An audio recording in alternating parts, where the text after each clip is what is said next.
Hare Krishna. Cooking for কৃষ্ণাতে সকলকে স্বাগত জানাই। রাধা অষ্টমী উপলক্ষে আজকে তৈরি করব কচুরমুখীর রেসিপি।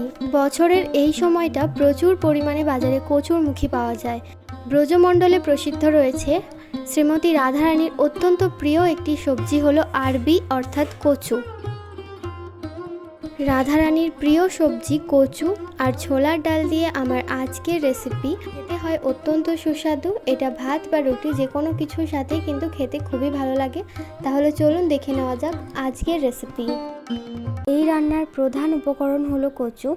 রান্নাটা করার জন্য আমি এখানে এরকম ছোট ছোট সাইজের কচুর মুখী বা গাঁটি কচু নিয়েছি। এরপর কচুর খোসা ছাড়িয়ে সেগুলোকে এরকম গোল গোল টুকরো করে কেটে নিয়েছি। এবার একটা মশলার ঘোল বানাবো। তার জন্য বাটির মধ্যে ধনে গুঁড়ো, জিরে গুঁড়ো, লঙ্কার গুঁড়ো আর হলুদ গুঁড়ো ভালো করে মিশিয়ে অল্প পরিমাণে জল দিয়ে গুলে রাখছি। কচুগুলোকে ভালোভাবে জল দিয়ে ধুয়ে পরিষ্কার করে আবার জলের মধ্যেই রেখে দিয়েছি, ফলে কচুর যে লাল সেটা কিন্তু নষ্ট হয়ে যাবে। লাগবে ছোলার ডাল। ছোলার ডালটাকেও জলে ভিজিয়ে রেখেছি। আর নিয়েছি গ্রেট করা আদা। এবার একটা মশলার পেস্ট তৈরি করে নেব। তার জন্য মিক্সার জারের মধ্যে কাঁচা বাদাম আর টমেটো নিয়েছি। এরপরে কড়াইতে পরিমাণ মতো তেল গরম করে ওর মধ্যে আগে থেকেই অল্প পরিমাণে নুন আর হলুদ দিয়ে কচুর টুকরোগুলোকে দিয়ে দেব। এবার খুব ভালো করে খুন্তি দিয়ে একবার মিশিয়ে নিয়ে ঢাকনা দিয়ে কচুগুলোকে ভেজে নেব।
কচু ভাজা হয়ে গেলে কচুগুলোকে তুলে রাখবো।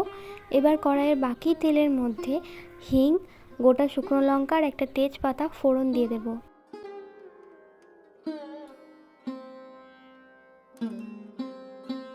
এবার তেলের মধ্যে সামান্য পরিমাণে একটু শুকনো লঙ্কার গুঁড়ো দিচ্ছি। এইভাবে শুকনো লঙ্কার গুঁড়ো দিলে রান্নার কালারটা খুব ভালো আসে।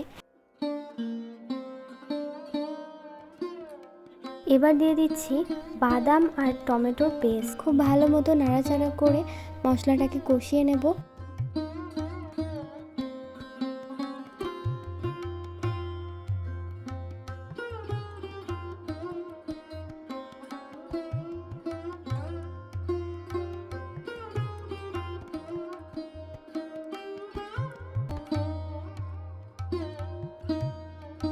দিয়ে দিচ্ছি গ্রেট করে রাখা আদা। এবার আদাটাকেও মশলার সাথে খুব ভালো মতো কষিয়ে নিতে হবে।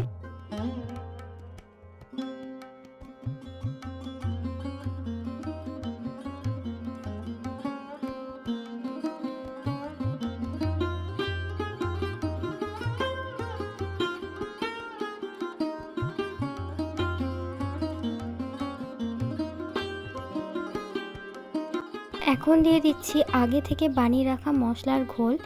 এবার সমস্ত মশলাকে খুব ভালো করে কষিয়ে নিতে হবে।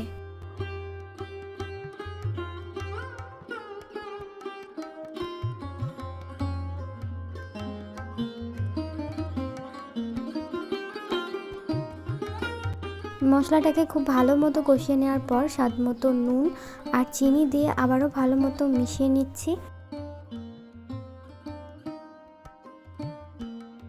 মশলা কষানো হয়ে গেলে ছোলার ডাল আর কচু দিয়ে আবারও ভালো মতো মিশিয়ে নিচ্ছি।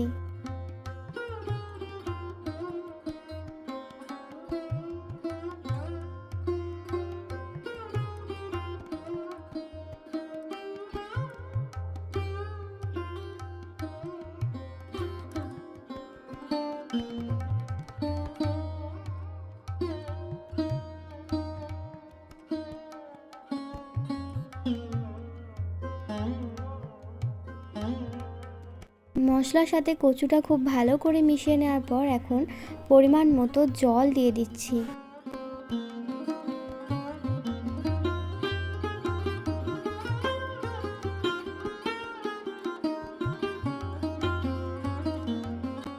জল ফুটে আসলে এখন ঢাকা দিয়ে কচু আর ছোলার ডাল সিদ্ধ করে নেব। বেশ কিছুক্ষণ পর ঢাকনা খুলে দেখতে পাচ্ছি কচু সিদ্ধ হয়ে গেছে, আর যে পরিমাণে জল দিয়েছিলাম সেটা কিন্তু অর্ধেক হয়ে গেছে। এই রান্নাটাই কিন্তু খুব একটা বেশি ঝোল থাকে না। তো নামাবার আগে বেটে রাখা গরম মশলা দিয়ে আবারও ভালো করে মিশিয়ে নিচ্ছি।